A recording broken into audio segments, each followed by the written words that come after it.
Bonjour à tous et bienvenue dans cette nouvelle vidéo de tutoriel Nalios consacrée à Odoo. Aujourd'hui, nous allons voir ensemble comment configurer un formulaire sur votre site internet pour automatiquement générer un ticket de support dans votre application Assistance. Pour ce faire, vous devez tout d'abord activer l'option dans l'équipe concernée par ce ticket. Ici, je vais par exemple, pour mon service clientèle, aller activer cette option dans les paramètres de l'équipe. Vous voyez que dans les canaux, il existe le formulaire de site web. La petite case doit être cochée afin qu'on puisse recevoir des tickets via un formulaire en ligne. Si vous avez plusieurs sites web, vous pouvez également sélectionner pour quel site web cela s'appliquera. Ici, c'était du Nalios et c'est correct. Je peux donc laisser comme c'est et aller directement dans mon site internet. Pour ce faire, je vais donc dans l'application site web et ici, vous voyez, il y a déjà des onglets qui existent. Si éventuellement vous avez déjà l'onglet ouvrir un ticket qui est existant, eh bien vous pouvez avoir recours à celui-ci. Sinon, vous pouvez simplement cliquer sur nouveau et de là créer une nouvelle page sur laquelle vous allez donner un titre et cet onglet apparaîtra à nouveau sur votre site. Ici, mon onglet étant déjà existant, je vais aller sur ouvrir un ticket et ici je vais pouvoir créer un formulaire. Imaginons que celui-ci n'existait pas, je vais vous montrer la démarche à suivre afin de le créer. Donc voilà, ça c'est mon formulaire, je vais le supprimer. Et donc vous avez un bloc blanc ici. En fait, vous allez pouvoir ajouter un formulaire qui s'appelle forme sur Odoo, qui est un formulaire pré-rempli par défaut par Odoo lui-même.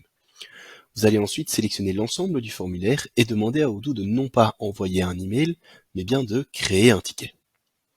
Je vais donc dire à Odoo, tiens, quand un client remplit ce ticket, ce formulaire, j'aimerais que cela crée un ticket dans mon helpdesk. Et je peux même sélectionner l'équipe à laquelle cela s'applique, et ici c'est bien mon service clientèle. Les champs marqués sont en fait des champs obligatoires que le client doit remplir pour pouvoir soumettre son ticket, et ils sont par défaut marqués par la petite astérix. Maintenant que le paramètre principal de création du ticket est activé, je vais pouvoir aller modifier éventuellement les champs dont j'ai besoin.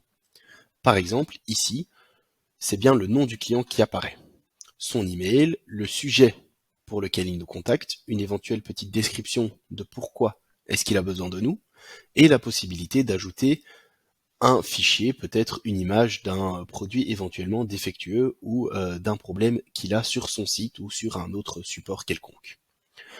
Voilà, ces champs me conviennent bien, mais j'aimerais avoir un champ en plus, c'est le champ de numéro de téléphone du client, puisque moi ce que j'aime bien faire, c'est contacter mes clients par téléphone quand ils ont besoin d'aide.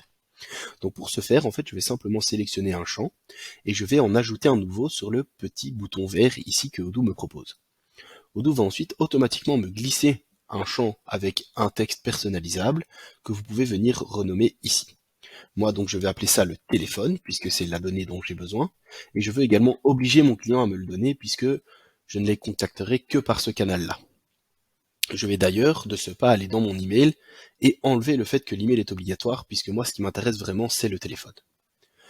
Si je laisse comme ça, malheureusement, Odoo ne relie pas le champ au champ téléphone du client puisqu'il s'agit ici simplement d'un type texte.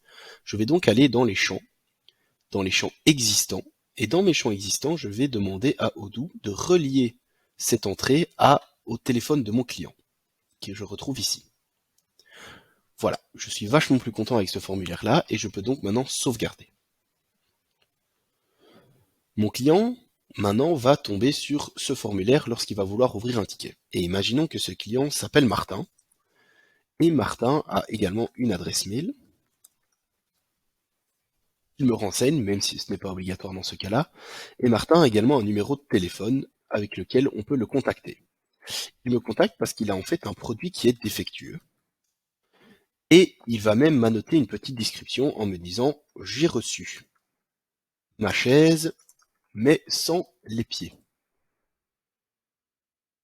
Sans les pieds. Difficile donc de s'asseoir dessus. » Allemand, Martin a raison. Pouvez-vous m'aider?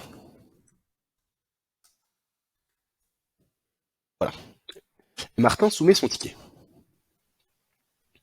Martin reçoit un mail le prévenant que son ticket est bien ouvert, qu'il a le numéro 28, et donc il va pouvoir suivre l'avancée de son ticket à distance.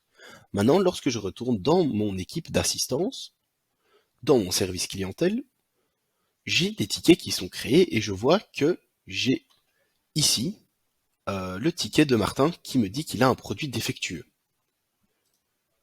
et je vois toutes les données qu'il m'a renseignées. J'ai donc bien le nom du client, puisque Martin l'a rempli, j'ai son email, j'ai également le numéro de téléphone avec lequel je peux l'appeler, et j'ai la description qu'il m'a donnée, c'est-à-dire qu'il a bien reçu sa chaise, mais sans les pieds. Fatalement, cela n'est pas facile pour s'asseoir dessus. Et maintenant, je peux simplement donc traiter mon ticket de manière classique, comme si je l'avais créé à la main, de manière, voilà, en le faisant passer dans les en cours, dans les en attente, en contactant mon client et en faisant toutes les stratégies que vous pouvez mettre en place sur la création d'un ticket. Mais donc voilà, grâce à ce formulaire en ligne, Martin et les clients peuvent remplir leurs besoins pour demander de l'aide et cela va automatiquement créer un ticket donc dans l'équipe qui est attitrée, ce qui permet de gagner du temps et d'éviter de devoir remplir à la main tous les tickets nécessaires.